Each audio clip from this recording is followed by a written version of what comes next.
প্রিয় শিক্ষার্থীরা, আশা করি সবাই ভালো আছো, সুস্থ আছো। আজকে আমরা যে টপিকটা নিয়ে আলোচনা করব সেটা হচ্ছে হৃৎপিণ্ড। হৃৎপিণ্ডের আজকে হবে ক্লাস নাম্বার 1। তো চলো শুরু করা যাক। ফার্স্টে আমরা যখন হৃৎপিণ্ড নিয়ে পড়াশোনা করব, আমাদের জানতে হবে হচ্ছে হৃৎপিণ্ডটা কি। মনে রাখবা, আমাদের বডিতে, সারা বডিতে কি হচ্ছে, রক্ত প্রবাহিত হচ্ছে। এখন এই সারা বডিতে আমার যখন রক্ত প্রবাহিত হচ্ছে, এই রক্তটা প্রবাহিত করতেছে কে? এই রক্তটা প্রবাহিত করতেছে একটা পাম্প মেশিন। আমার বডির যে পাম্প মেশিনটা, পাম্পের মাধ্যমে রক্তটাকে পুরা বডিতে ফ্লো করতেছে, সেই জিনিসটা, সেই পাম্প মেশিনটাকেই আমরা বলে থাকি হচ্ছে হৃৎপিণ্ড বা হার্ট।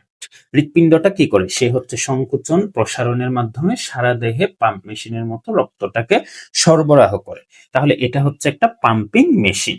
এখন দেখো, এই যে হৃৎপিণ্ডটা, তাহলে এটা আমি বললাম কি এটা একটা পাম্পিং মেশিন। তাহলে এটা কয়বার জীবদ্দশায়, একজন মানুষের জীবদ্দশায় সে কয়বার পাম্প করে? মনে রাখবা, হৃৎপিণ্ড হচ্ছে একজন মানুষের জীবদ্দশায় 2600 মিলিয়ন বার সে হচ্ছে পাম্প করে। তোমরা পাম্প মেশিন দেখছো না, সাইকেলে হাওয়া ভরা? তাহলে হচ্ছে এই যে এখানে একবার পাম্প, দুইবার পাম্প, এভাবে হচ্ছে হৃৎপিণ্ড আমার বডিতে পুরা জীবদ্দশায় সে হচ্ছে 2600 মিলিয়ন বার পাম্প করে। মানে 2600 মিলিয়ন বার হচ্ছে সে স্পন্দিত হয়। এখন কথা হচ্ছে, এই যে হৃৎপিণ্ডটা সংকোচন প্রসারণ হচ্ছে, এই হৃৎপিণ্ডের সংকোচন প্রসারণ শুরু হয় কখন থেকে? শেষ তো হয় আমাদের মৃত্যুর মাধ্যমে। এই যে সংকোচন প্রসারণ যেটা, এই সংকোচন প্রসারণটা শুরু হয় হচ্ছে মায়ের গর্ভে থাকা অবস্থায়। মায়ের গর্ভে কোন স্পেসিফিক টাইমটাতে সেটা শুরু হয়? মায়ের গর্ভে 6 সপ্তাহ বয়স থেকে। একটা ভ্রূণের বয়স যখন 6 সপ্তাহ হয়, এই 6 সপ্তাহ বয়স থেকে এটা হচ্ছে পাম্প করা স্টার্ট করে। তাহলে 6 সপ্তাহ বয়সের ভ্রূণ থেকে, 6 সপ্তাহ বয়সের ভ্রূণে এটা হচ্ছে পাম্প স্টার্ট হয়, পাম্পিং স্টার্ট হয়, হৃৎপিণ্ডের স্পন্দন স্টার্ট হয় 6 সপ্তাহ বয়স থেকে, মায়ের বডিতে 6 সপ্তাহ থাকা অবস্থা থেকে। এবং এটা হচ্ছে আমৃত্যু বা হচ্ছে মৃত্যুর আগ পর্যন্ত এটা হচ্ছে পাম্প করতে থাকে, সংকোচন প্রসারণ করতে থাকে। এবার আসে হচ্ছে এই হৃৎপিণ্ডটা কোথায় আছে, অবস্থান কোথায়, এটা কোথায় আছে? দেখো, আমাদের বুকের ভেতর কি আছে? আমাদের বুকের ভেতর হচ্ছে দুই পাশে দুইটা ফুসফুস আছে, এভাবে করে ডান পাশে একটা আছে, আর হচ্ছে বাম পাশে এভাবে করে আরেকটা ফুসফুস আছে। এই যে দুইটা ফুসফুস, এই দুইটা ফুসফুস এর মাঝখানে আরেকটা কথা, আমাদের কি আছে? আমাদের একটা বুক আছে, আর বুকের ঠিক নিচে আমাদের কি আছে? পেট আছে। একটা পর্দা আছে যে হচ্ছে আমাদের বুক আর পেটকে পৃথক করছে, সেপারেট করছে। যেই পর্দাটা আমাদের বুক আর পেটকে সেপারেট করছে, এভাবে করে একটা পর্দা আছে। এই পর্দাটাকে বলা হয় হচ্ছে ডায়াফ্রাম বা মধ্যচ্ছদা। এখন হার্টটা থাকে কোথায়? হার্টটা বা হৃৎপিণ্ডটা থাকে হচ্ছে দুইটা ফুসফুসের ঠিক মাঝখানে আর ডায়াফ্রামের ঠিক উপরে।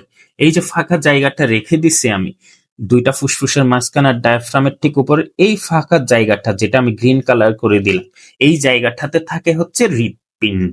তাহলে দেখো, এখানেও দেখতে পারো, এই যে হচ্ছে একটা ফুসফুস, এই হচ্ছে আরেকটা ফুসফুস, আর নিচে এটা হচ্ছে ডায়াফ্রাম, যে হচ্ছে বুককে পেট থেকে আলাদা করছে, অর্থাৎ হচ্ছে বক্ষ গহ্বরকে উদর গহ্বর থেকে পৃথক করছে। তাহলে এই যে এই জিনিসটা হচ্ছে হার্ট। তাহলে এ কোথায় আছে? দুইটা ফুসফুসের ঠিক মাঝখানে, আর ডায়াফ্রাম যেটা, মধ্যচ্ছদা যেটা, এটা ঠিক উপরে আছে। তাহলে আমি যদি লিখি, আমি কি লিখতে পারবো? আমি এখানে লিখতে পারবো হার্টের অবস্থান কোথায়। তাহলে হার্টের অবস্থান হচ্ছে, ফার্স্ট কথা, এটা হচ্ছে কি দুই ফুসফুসের মাঝখানে। তাহলে এটা হচ্ছে দুই ফুসফুসের মাঝে, আর হচ্ছে কোথায়? ডায়াফ্রাম। ইংলিশে বললে আমরা ডায়াফ্রাম বলবো, বাংলায় বললে আমরা এটাকে বলবো হচ্ছে মধ্যচ্ছদা। এই ডায়াফ্রাম বা মধ্যচ্ছদা ঠিক উপরে অবস্থান করে হচ্ছে হার্ট। এখন দেখো, এই যে আমরা যদি একটা হৃৎপিণ্ডকে দেখি, হৃৎপিণ্ডটা দেখতে কিরকম? আমি যদি এই ছবিটা একটু সাইড করি, হৃৎপিণ্ডটা দেখতে হচ্ছে, তোমরা কোন আইসক্রিম খাইছো না? কোন আইসক্রিমের মতো অনেকটা, অর্থাৎ কোনকের মতো, কোনাকার। মানে কি, কোন আইসক্রিমের একটা কি থাকে তোমরা চিন্তা করো তো, এভাবে হচ্ছে এটা ত্রিভুজাকার হয়। এই ত্রিভুজাকার কোন আইসক্রিমের মধ্যে একটা কি থাকে? একটা হচ্ছে সুচালু প্রান্ত থাকে, আর উপরের দিকটা কি থাকে? উপরের দিকটা একটু প্রশস্ত হয়, এভাবে করে থাকে একটা কোন আইসক্রিম। তাহলে এখন দেখো, হার্টটাও হয় আমাদের এই কোন আইসক্রিমটার মতো। তাহলে হার্টেরও কি হবে, হার্টেরও একটা অংশ কি, একটা অংশ কোণাকার, একটা অংশ সুচালু হবে, আর একটা অংশ প্রশস্ত হবে। এই যে হার্টের যে অংশটা সুচালু হয়ে যায়, এই সুচালু অংশটাকে বলা হয়, মনে রাখবা, অ্যাপেক্স। এটা নিচের দিকে মুখ করে থাকে। আর যেটা প্রশস্ত অংশ, এই যে অ্যাপেক্সের ঠিক বিপরীতে যে প্রশস্ত অংশটা আছে, প্রশস্ত অংশটাকে বলা হয় হচ্ছে হার্টের বেস। তাহলে এটা হচ্ছে ঊর্ধ্বমুখী। তাহলে এখানে যদি হার্টের ছবিটাতে আমি দেখাই, এই যে দেখো, এই প্রান্তটা তার সুচালু অবস্থায় আছে নিম্নমুখী, আর উপরের প্রান্তটা তার প্রশস্ত অবস্থায় আছে। তাহলে সুচালু প্রান্তটাকে আমরা বলবো কি, অ্যাপেক্স, আর প্রশস্ত অংশটাকে আমরা বলবো কি, বেস। তাহলে দেখো হার্টের হচ্ছে, এখানে আমি কি লিখলাম, সুচালু নিম্নমুখী অংশ, যেটা এই সুচালু নিম্নমুখী অংশটাকে আমরা কি বলবো, অ্যাপেক্স, কোণাকার অংশটা। আর যেটা হচ্ছে চওড়া ঊর্ধ্বমুখী, এই চওড়া ঊর্ধ্বমুখী অংশটাকে আমরা বলবো কি, এই চওড়া ঊর্ধ্বমুখী অংশটাকে আমরা বলবো হচ্ছে বেস। আচ্ছা, এরপরে হচ্ছে কি, এরপরে হচ্ছে হৃৎপিণ্ডের আবরণ। আবরণ মানে কি, পোশাক। হৃৎপিণ্ডের বাইরে যে পোশাকটা আছে, আমরা গায়ের উপর জামা পরি না, এই যে হৃৎপিণ্ডের জামাটা, হৃৎপিণ্ডের পোশাকটাকে বলা হয় হৃৎপিণ্ডের আবরণ। একটা কথা মনে রাখবা, আমরা হৃৎপিণ্ড শব্দটা বোঝাবো হচ্ছে কার্ডিয়া। কার্ডিয়া বা করোনারি, এই শব্দগুলো দ্বারা বোঝানো হয় হচ্ছে হৃৎপিণ্ড বা হার্ট। আর হচ্ছে আবরণটা কোথায় থাকবে, অবশ্যই তার চারপাশে থাকবে, তার বাইরের চারপাশে থাকবে। ধরো সাপোজ আমি এখন যেটা আঁকতেছি, ধরো এটা হচ্ছে একটা হার্ট, এটা হচ্ছে একটা হৃৎপিণ্ড, সাপোজ কথার কথা। এখন দেখো, এই হৃৎপিণ্ডের বাইরে তার অবশ্যই একটা পোশাক থাকবে, একটা আবরণ থাকবে। আবরণটা কি হবে, অবশ্যই তার চারপাশে থাকবে, তার পেরিফেরিতে থাকবে। আর হৃৎপিণ্ডকে আমরা চিনে নিব কার্ডিয়া শব্দটা দ্বারা। তাই হার্টের যে আবরণটা, এটাকে বলা হয় হচ্ছে পেরিকার্ডিয়াম। পেরি মানে হচ্ছে হার্টের চারপাশে আছে, আর কার্ডিয়াম মানে হচ্ছে হার্ট। তাহলে পেরি মানে চারপাশে, কার্ডিয়াম মানে হার্ট। তাহলে হার্টের চারপাশে যে আবরণটা আছে, এটাকে বলা হয় হচ্ছে পেরিকার্ডিয়াম। এখন দেখো, আমরা যদি পেরিকার্ডিয়ামটা একটু দেখি, পেরিকার্ডিয়ামটা কিরকম, দেখো এই যে পেরিকার্ডিয়ামটা, এখানে হচ্ছে ফার্স্টে একটা লেয়ার থাকে, এভাবে করে ফার্স্টে একটা লেয়ার থাকে বাইরের দিকে। এটা হচ্ছে অনেকটা ফাইবার বা সুতার মতো তন্তু দিয়ে তৈরি হয় এই লেয়ারটা। এই যে যেই লেয়ারটা বাইরের দিকে আছে, আমি এখন যেটা আঁকলাম, এই লেয়ারটা হচ্ছে বাইরের দিকে থাকে এবং হচ্ছে এটা তন্তুময়, তন্তুকে আমরা বলি হচ্ছে ফাইবার। তাহলে এই পেরিকার্ডিয়ামটাকে বলা হয় হচ্ছে তন্তুময় পেরিকার্ডিয়াম বা ফাইব্রাস পেরিকার্ডিয়াম। তাহলে ফাইব্রাস পেরিকার্ডিয়াম যেটা, এই ফাইব্রাস পেরিকার্ডিয়ামটা কোথায় থাকে, ফাইব্রাস পেরিকার্ডিয়ামটা হার্টের একদম বাইরের দিকে থাকে। এরপর দেখো, হার্টের ভেতরের দিকে আমরা হচ্ছে আরেকটা আবরণ পাবো, এভাবে করে আরেকটা আবরণ পাবো।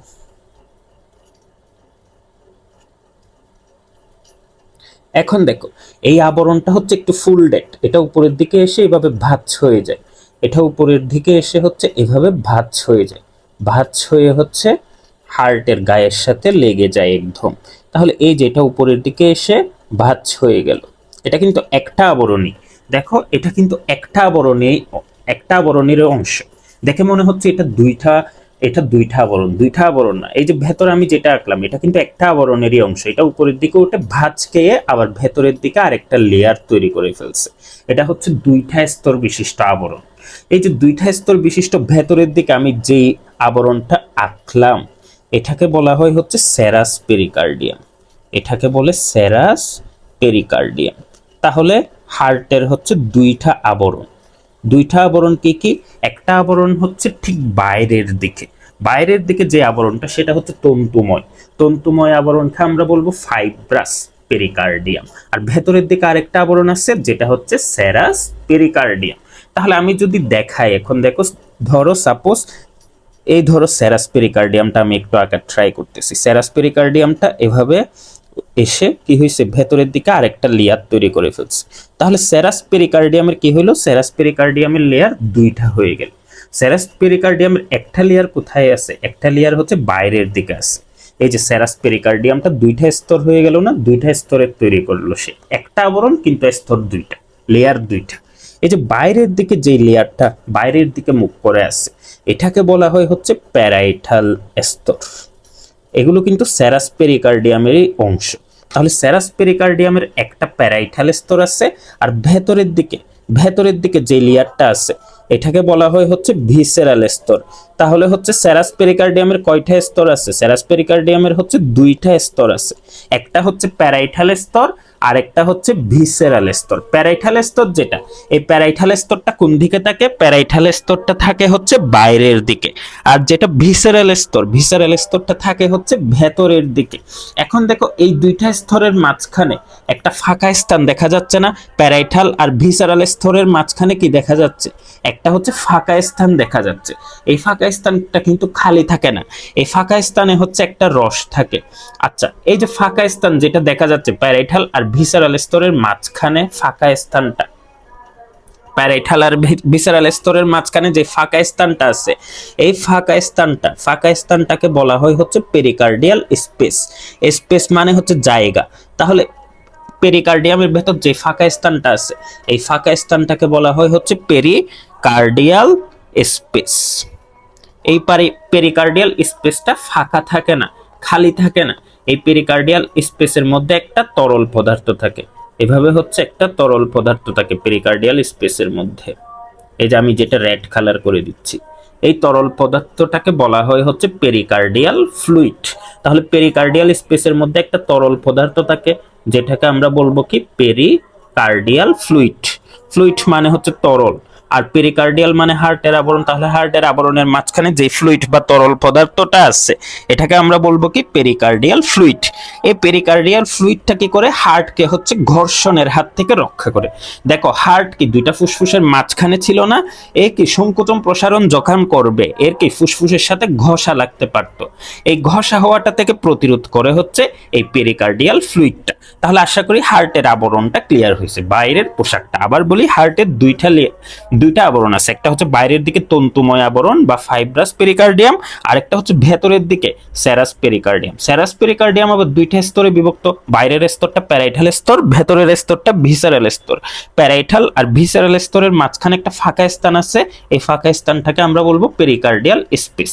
এই ফাঁকা স্থানে একটা তরল পদার্থ থাকে, এই তরল পদার্থটাকে আমরা বলবো পেরিকার্ডিয়াল ফ্লুইড। এই পেরিকার্ডিয়াল ফ্লুইডের কাজ কি? পেরিকার্ডিয়াল ফ্লুইডের কাজ হচ্ছে সে হচ্ছে হৃৎপিণ্ডকে ঘর্ষণের হাত থেকে রক্ষা করে। সে হচ্ছে ঘর্ষণের হাত থেকে হৃৎপিণ্ডকে রক্ষা করে, ঘর্ষণের হাত থেকে রক্ষা। তাহলে আশা করি আবরণ পর্যন্ত ক্লিয়ার হয়েছে। আচ্ছা, আমরা এখন পড়বো হচ্ছে হৃৎপিণ্ডের প্রাচীর। প্রাচীর মানে কি? প্রাচীর মানে হচ্ছে দেওয়াল। একটু আগে আমরা কি পড়ে আসছিলাম? চিন্তা করো, আবরণ পড়ে আসছিলাম। আবরণ মানে এটা ধরো যদি হৃৎপিণ্ড হয়, হৃৎপিণ্ডের বাইরে তার যে পোশাকটা, তার যে কাভারিংটা, এই কাভারিং বা পোশাকটাকে আমরা বলে আসছিলাম আবরণ। এখন প্রাচীর মানে হচ্ছে কি? প্রাচীর মানে হচ্ছে তার দেওয়ালটা, তার বাউন্ডারিটা। এই যে হৃৎপিণ্ডের বাইরে হৃৎপিণ্ডের যে দেওয়ালটা দেখা যাচ্ছে, নিজের দেওয়ালটা, এই দেওয়ালটাকে বলা হয় প্রাচীর। তাহলে এই যে হৃৎপিণ্ডের প্রাচীর যখন আমরা দেখব, এটাতে আমরা দেখতে পাবো এটা তিনটা স্তর। এই যে বাইরের দিকে একটা স্তর আছে এভাবে, নাম কি আমি একটু পরে বলতেছি। এরপরে হচ্ছে মাঝের দিকে একটা স্তর আছে এভাবে, নাম কি? এটার নামও আমি একটু পরে বলতেছি। এরপরে হচ্ছে ভেতরের দিকে এভাবে আরেকটা স্তর আছে। এভাবে তিনটা স্তর নিয়ে হচ্ছে হৃৎপিণ্ডটা গঠিত। একটা কথা মনে রাখবো, হার্ট কথাটা আমরা মনে রাখবো, হার্ট বা হৃৎপিণ্ড এটা বোঝাই হচ্ছে কার্ডিয়া নামক শব্দ দ্বারা। কার্ডিয়া অথবা হচ্ছে করোনারি, এই কথাগুলো যেখানে পাবা বুঝে নিবা এটা হৃৎপিণ্ড বোঝাচ্ছে। এখন দেখো এই যে বাইরের স্তরটা, এটা কার বাইরের স্তর? হৃৎপিণ্ডের প্রাচীরের বাইরের স্তর। এখন দেখো বাইরেকে আমরা প্রিভিয়াস ক্লাসে রক্তবাহিকা যখন আমি পড়াইছি তোমাদের বলে আসছিলাম, বাইরেকে আমরা কি দ্বারা বুঝে নি? এপি বা একটো বা অ্যাডভেন্টেশিয়া, এই শব্দগুলো দ্বারা আমরা বুঝে নি বাইরে।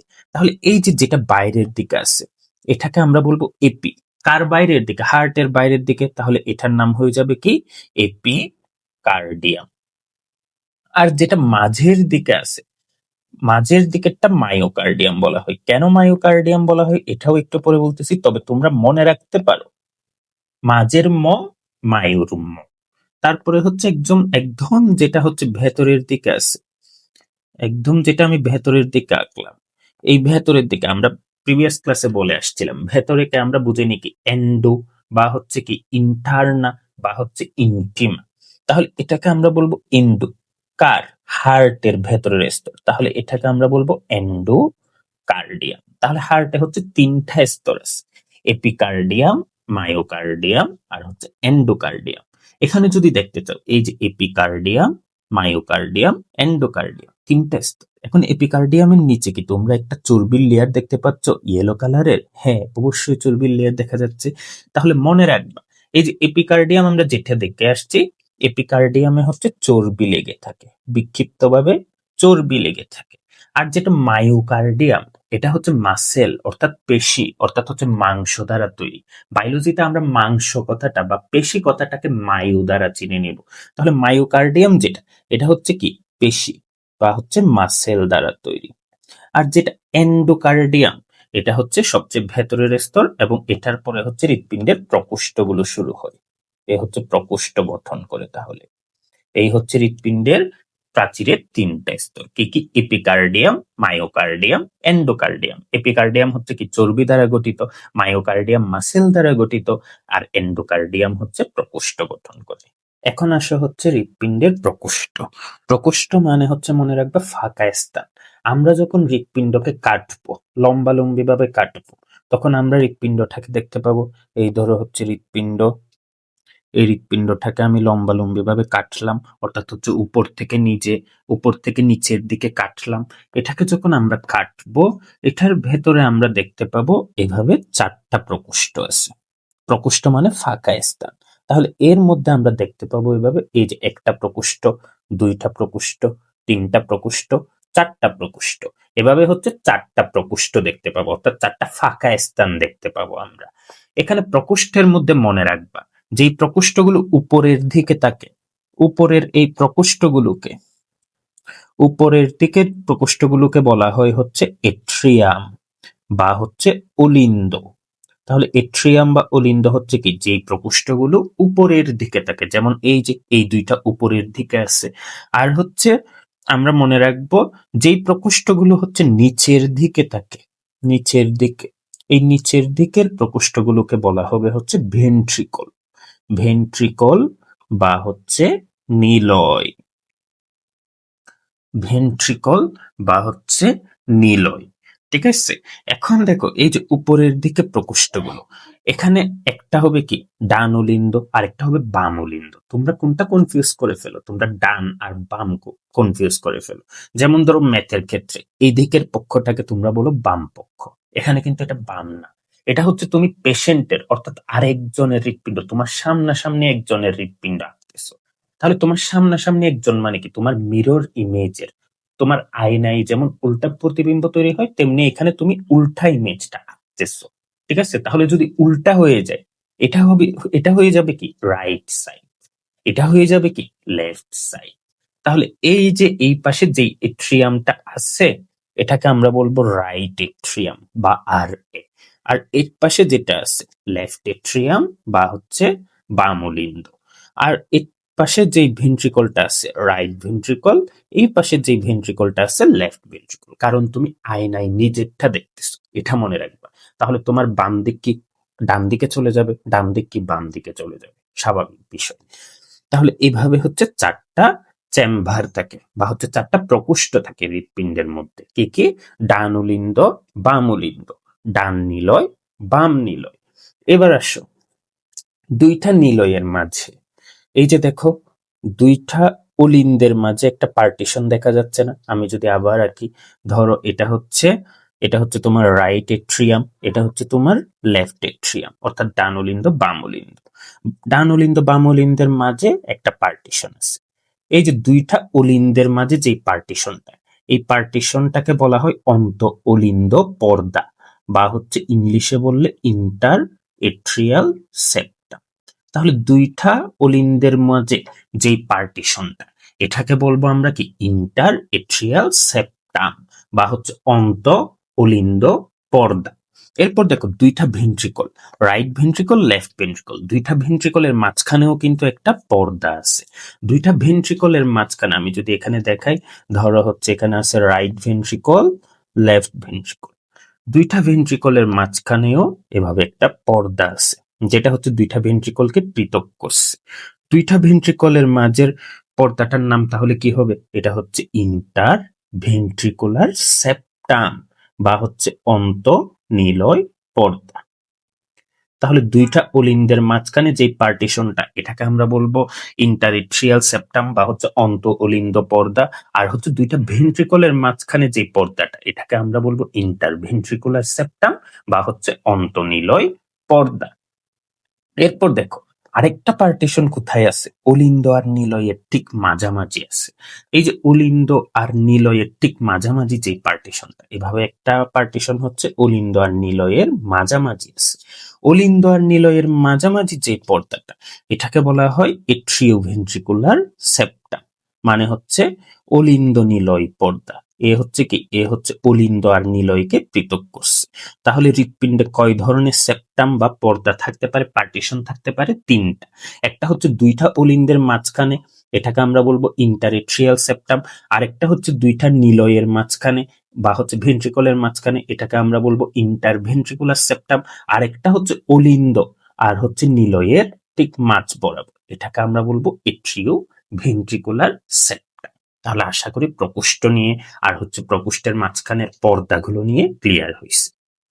আমরা একটু এখন হৃৎপিণ্ডের মাধ্যমে রক্ত সংবহন প্রক্রিয়াটা দেখে আসি।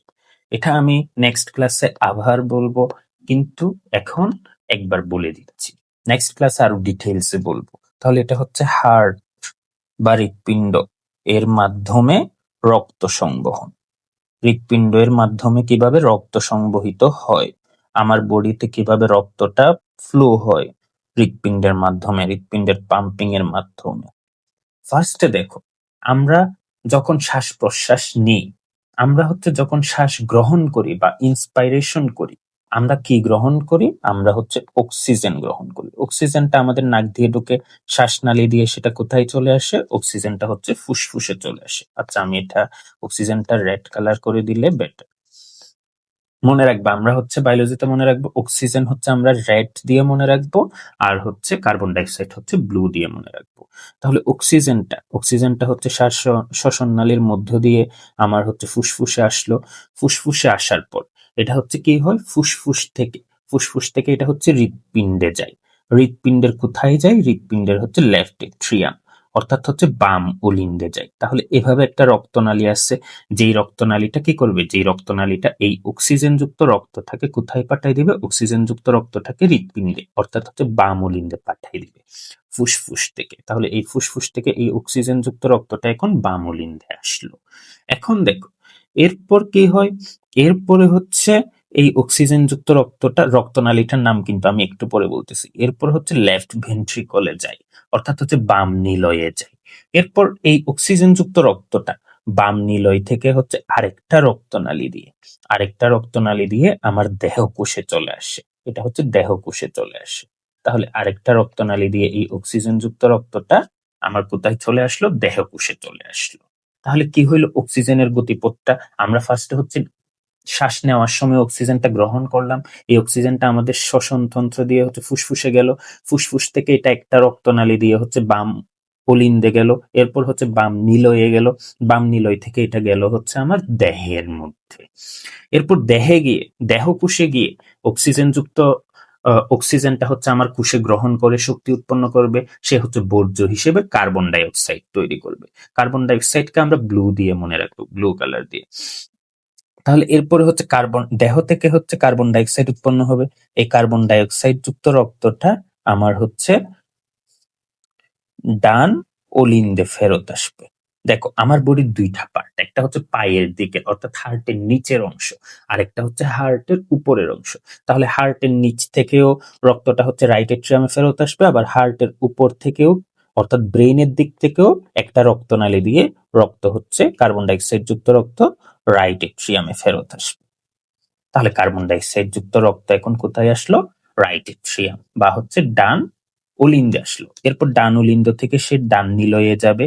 এরপর ডান নিলয় থেকে আরেকটা রক্তনালী দিয়ে এই কার্বন ডাইঅক্সাইড কার্বন ডাইঅক্সাইড যুক্ত রক্ত ডান নিলয় বা রাইট ভেন্ট্রিকল থেকে আরেকটা রক্তনালী দিয়ে সে হচ্ছে ফুসফুসে চলে যাবে। এরপর ফুসফুস থেকে আমাদের শ্বসন তন্ত্র দিয়ে সে হচ্ছে বাইরের দিকে বের হয়ে যাবে।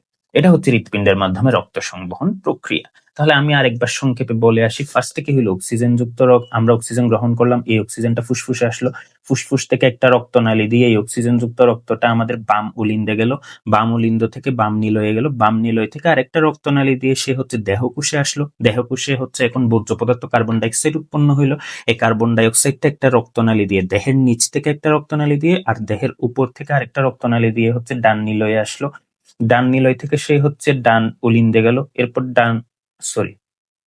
সে হচ্ছে কোথায় আসলো, ডান অলিন্দে আসলো, ডান অলিন্দ থেকে সে কোথায় গেল, ডান নিলয়ে গেল, এরপর ডান নিলয় থেকে সে হচ্ছে ফুসফুসে গেল এবং ফুসফুস থেকে বাইরের দিকে বের হয়ে গেল। তাহলে এখন দেখো এই যে যেই রক্তনালীটা হচ্ছে ফুসফুস থেকে বের হয়ে হৃৎপিণ্ডে প্রবেশ করছে, কি নিয়ে হৃৎপিণ্ডে প্রবেশ করছে, অক্সিজেন যুক্ত রক্ত নিয়ে। এই যে আমরা প্রিভিয়াস ক্লাসে পড়ে আসছিলাম, হার্টে প্রবেশ করে, সেটাকে আমরা কি বলি, যে হচ্ছে হার্টে প্রবেশ করে তাকে আমরা বলি শিরা। এখন এই শিরাটা কোত্থেকে আসতেছে, ফুসফুস থেকে আসতেছে, তাই এই শিরাটাকে আমরা বলবো হচ্ছে কি পালমোনারি শিরা। তার মানে কি, ফুসফুস থেকে পালমোনারি শিরা পথে অক্সিজেন যুক্ত রক্ত হচ্ছে কি বাম অলিন্দে আসে, এরপর সে বাম নিলয়ে গেল, বাম নিলয় থেকে আরেকটা রক্তনালী দিয়ে সে দেহকোষে আসলো, এই রক্তনালীটা তাহলে কি হইলো, হৃৎপিণ্ড থেকে বের হইলো, হৃৎপিণ্ড থেকে বের হয়ে কে, ধমনী। তাহলে এই যে ধমনীটা হৃৎপিণ্ড থেকে দেহের দিকে যাচ্ছে, এটা হচ্ছে সরাসরি হৃৎপিণ্ডের সাথে যে রক্তনালীগুলো কানেক্টেড, এগুলোর নামের আগে আমরা মহা বলবো, তাই এটাকে আমরা বলবো হচ্ছে মহাধমনী। তাহলে মহাধমনী পথে এটা কোথায় যাচ্ছে, দেহে যাচ্ছে। এখন এখানে দেখো পালমোনারি শিরা, এটা শিরা হওয়া সত্ত্বেও কি অক্সিজেন যুক্ত রক্ত পরিবহন করতেছে, ঠিক আছে। কেন, কারণ অক্সিজেন কার্বন ডাইঅক্সাইডের উপর ভিত্তি করে কিন্তু শিরা আর ধমনীকে ভাগ করা হয়নি, শিরা আর ধমনীকে ভাগ করা হয়েছে কে হার্টে প্রবেশ করে, কে হার্ট থেকে বের হয় ওইটার উপর ভিত্তি করে। এখানে দেখো পালমোনারি শিরাটা অক্সিজেন যুক্ত রক্ত পরিবহন করতেছে, কি হয়েছে, সে কিন্তু হার্টে প্রবেশ করতেছে, তাই তার নাম শিরা। এই মহাধমনীটা হার্ট থেকে বের হয়ে যাচ্ছে, তাই তার নাম ধমনী। এরপর দেহকোষে গিয়ে কার্বন ডাইঅক্সাইড উৎপন্ন হচ্ছে, এই কার্বন ডাইঅক্সাইড যুক্ত রক্তটা দেহের নিচ থেকে একটা রক্তনালী পথে হচ্ছে হার্টে আসতেছে, উপর থেকে একটা রক্তনালী পথে হার্টে আসতেছে। তাহলে এ হচ্ছে কি রক্ত নিয়ে হার্টে আসতেছে, তার মানে সে কি হবে, সে হচ্ছে শিরা। এখন যেটা হচ্ছে নিচ থেকে কার্বন ডাইঅক্সাইড যুক্ত রক্ত নিয়ে আসতেছে, সেটাকে আমরা বলবো হচ্ছে নিম্ন মহাশিরা, নিম্ন মহাশিরা, বা হচ্ছে ইনফিরিয়র ভেনা কাভা বলা হয় ইংলিশে, বা আইভিসি। আর হচ্ছে যেটা উপর থেকে আসতেছে, এটাকে বলা হয় ঊর্ধ্ব মহাশিরা, পাশে উপর থেকে, দেহের উপর থেকে রক্ত নিয়ে আসতেছে, বা হচ্ছে সুপিরিয়র ভেনা কাভা, বা হচ্ছে এসভিসি। এরপর কি হচ্ছে, এরপরে হচ্ছে এই কার্বন ডাইঅক্সাইড যুক্ত রক্তটা ডান উলিন্দ থেকে ডান নিলয়ে যাচ্ছে, ডান নিলয় থেকে আরেকটা রক্তনালী দিয়ে সে কোথায় চলে আসতেছে, ফুসফুসে চলে আসতেছে। তাহলে এই যে রক্তনালীটা, এটা কি হচ্ছে, হার্ট থেকে বের হচ্ছে, হার্ট থেকে বের হয়ে কে ধমনী, এবং সে কোথার দিকে রক্ত নিয়ে যাচ্ছে, ফুসফুসের দিকে, তাই তার নাম হয়ে যাবে কি পালমোনারি ধমনী। এখন এই পালমোনারি ধমনী হওয়া সত্ত্বেও সে কোন ধরনের রক্ত নিয়ে যাচ্ছে, কার্বন ডাইঅক্সাইড যুক্ত রক্ত, ঠিক আছে। জিনিসটাই কিন্তু এখানে লিখে দেওয়া হয়েছে। তাহলে কি হচ্ছে, আমি আবার বলতেছি তোমাদের বোঝার জন্য, প্রশ্বাসের মাধ্যমে আমরা অক্সিজেন যুক্ত রক্ত গ্রহণ করতেছি। দেখো অক্সিজেন যুক্ত রক্ত গ্রহণ করলাম, এই অক্সিজেন যুক্ত রক্তটা কোথায় গেল, এরপর ফুসফুস, ফুসফুস থেকে এ হচ্ছে কি হইলো, পালমোনারি শিরাপথে লেফট এট্রিয়ামে আসলো, পালমোনারি শিরাপথে লেফট এট্রিয়াম, তারপর সে লেফট এট্রিয়াম থেকে লেফট ভেন্ট্রিকলে গেল, এরপর হচ্ছে লেফট ভেন্ট্রিকল থেকে মহাধমনী পথে সে কোথায় আসলো, মহাধমনী পথে সে দেহকোষে আসলো, দেহকোষে গিয়ে বর্জ্য পদার্থ কি উৎপন্ন হলো, কার্বন ডাইঅক্সাইড। এরপর এই কার্বন ডাইঅক্সাইডটা নিচের দিক থেকে ইনফিরিয়র ভেনা কাভা অর্থাৎ নিম্ন মহাশিরা, উপর দিকে সুপিরিয়র ভেনা কাভা অর্থাৎ ঊর্ধ্ব মহাশিরা পথে হচ্ছে রাইট এট্রিয়ামে আসলো, এরপরে হচ্ছে রাইট এট্রিয়াম থেকে সে হচ্ছে রাইট ভেন্ট্রিকলে গেল, এরপর রাইট ভেন্ট্রিকল থেকে সে পালমোনারি ধমনী পথে কোথায় চলে গেল, ফুসফুসে চলে গেল, পালমোনারি ধমনী পথে ফুসফুসে চলে গেল, এরপর ফুসফুস থেকে সে শ্বসনতন্ত্র পথে দেহের বাইরে নির্গত হয়েছে। এটাই হচ্ছে হৃৎপিণ্ডের মাধ্যমে রক্ত সংবহন প্রক্রিয়াটা। আমরা যখন হচ্ছে কার্ডিয়াক সাইকেল পড়বো, তখন হচ্ছে তোমরা এটা আরো ডিটেলসে বুঝতে পারবা। এবার হচ্ছে আমরা হৃৎপিণ্ডের বিভিন্ন অংশের, এই হৃৎপিণ্ডের চিত্র আঁকাটা, এটা হচ্ছে তোমাদের অবশ্যই আঁকতে জানতে হবে। এটা থেকে 3 নাম্বারের একটা কোয়েশ্চন থাকবেই, হৃৎপিণ্ডের গঠনিক চিত্র অঙ্কন করো, অথবা হচ্ছে লম্বচ্ছেদের চিত্র অঙ্কন করো। এটা অঙ্কন কিভাবে করা হয়, এটা হচ্ছে আমি একটা শর্ট ভিডিওতে বলছিলাম, ইউটিউব একটা শর্টসে আছে আমার চ্যানেল, আমি এটা ডেসক্রিপশন লিংকে দিয়ে দিব, এই লিংকটা কিভাবে আঁকতে হয়। এখন হচ্ছে আমি একটু পার্ট গুলার নাম চিহ্নিত করে দিই। এখানে হচ্ছে এই যে উপরে একটা প্রকোষ্ঠ দেখা যাচ্ছে, উপরে হচ্ছে বাম দিকে একটা প্রকোষ্ঠ দেখা যাচ্ছে। এই যে উপরে বাম দিকে যে প্রকোষ্ঠটা দেখা যাচ্ছে, এই উপরের বাম দিকের প্রকোষ্ঠটাকে বলা হয় হচ্ছে লেফট এট্রিয়াম। আর হচ্ছে নিচের বাম দিকের যে প্রকোষ্ঠটা, এটাকে বলা হয় লেফট ভেন্ট্রিকল। এরপরে হচ্ছে উপরের ডান দিকে একটা প্রকোষ্ঠ দেখা যাচ্ছে, উপরের ডান দিকের এই প্রকোষ্ঠটাকে বলা হয় হচ্ছে রাইট এট্রিয়াম। আর নিচের ডান দিকের এই প্রকোষ্ঠটাকে বলা হয় হচ্ছে রাইট ভেন্ট্রিকল। এগুলো কেন রাইট এট্রিয়াম রাইট ভেন্ট্রিকল আমি কিন্তু শুরুতে বলে আসছি। এরপর দেখো রাইট এট্রিয়াম, এটা যেহেতু রাইট এট্রিয়াম, উপর থেকে একটা রক্তনালী কিন্তু রাইট এট্রিয়ামে আসলো, নিচের থেকে আরেকটা রক্তনালী রাইট এট্রিয়ামে আসতেছে। উপর থেকে যেই রক্তনালীটা রাইট এট্রিয়ামে আসবে তার নাম মনে রাখবা সুপিরিয়র ভেনা কাভা, আমরা একটু আগে দেখে আসলাম। আর নিচের দিক থেকে যে রক্তনালীটা হৃৎপিণ্ডে আসবে সেটাকে বলবো আমরা ইনফিরিয়র ভেনা কাভা বা হচ্ছে আইভিসি। এই যে উপর দিক থেকে একটা রক্তনালী আসতেছে হৃৎপিণ্ডের, নিচের দিক থেকে আরেকটা রক্তনালী আসতেছে রাইট এট্রিয়ামে, উপর দিকে একটা সুপিরিয়র ভেনা কাভা বা ঊর্ধ্ব মহাশিরা, নিচের দিকে একটা ইনফিরিয়র ভেনা কাভা বা হচ্ছে নিম্ন মহাশিরা। এরপর দেখো এই হচ্ছে বাম নিলয়, দেখো ডান নিলয়, সরি ডান নিলয় থেকে দেখো একটা রক্তনালী রক্ত নিয়ে বাইরের দিকে বের হয়ে যাচ্ছে, এদিকে একটা ভাগ হয়েছে এদিকে একটা ভাগ হয়েছে। যে রক্তনালীটা হচ্ছে ডান নিলয় থেকে রক্ত নিয়ে বের হয়ে যায় সেটাকে আমরা কি বলি? পালমোনারি ধমনী। তাহলে এই যে রক্তনালীটা ডান নিলয় থেকে রক্ত নিয়ে বাইরের দিকে বের হয়ে যাচ্ছে, একে আমরা কি বলবো? এই রক্তনালীটাকে আমরা বলবো হচ্ছে পালমোনারি ধমনী, পালমোনারি ধমনী। এরপরে দেখো উপরের দিকে একটা হচ্ছে এভাবে একটা বাঁকা অংশ তৈরি করছে, আর্চ তৈরি করছে। এই যে আর্চ তৈরি করলো, ধনুকের মতো বাঁকানো অংশ তৈরি করছে, এই ধনুকের মতো বাঁকা অংশটাকে বলা হয় হচ্ছে মহাধমনী। মহাধমনীকে আমরা ইংরেজিতে বলে থাকি হচ্ছে অ্যাওর্টা। মহাধমনীকে আমরা ইংরেজিতে বলে থাকি অ্যাওর্টা। তাহলে তোমাদের এতটুক চিহ্নিত করতে পারলেই এনাফ। তাহলে আশা করি বুঝছো। আর চিত্রটা যদি আঁকতে চাও কিভাবে আঁকতে হয় আমি কিন্তু একটা শর্ট ভিডিওতে বলছি। এটাতে যদি আমি আবার আঁকতে চাই ভিডিওটা অনেক লেংদি হয়ে যাবে, তোমাদের বিরক্ত লাগবে। তাই আমি সবাইকে সাজেস্ট করব আমার শর্টটা থেকে দেখে নিবে কিভাবে আঁকতে হয় হার্টটা। এটা কিন্তু আসবে গ নাম্বারের একটা কোশ্চেনে আসবে। তো এই ছিল হচ্ছে আজকে হার্ট নিয়ে বেসিক কথাবার্তা, হার্ট নিয়ে বেসিক পড়াশোনা। তাহলে আশা করি সবার ক্লাসটা ভালো লাগছে। আর হচ্ছে যদি কোনো কিছু না বুঝো কমেন্ট বক্সে অবশ্যই জানাবা। আর সবাই ভালো থেকো, সুস্থ থেকো আর সুন্দরভাবে থেকো। আসসালামু আলাইকুম।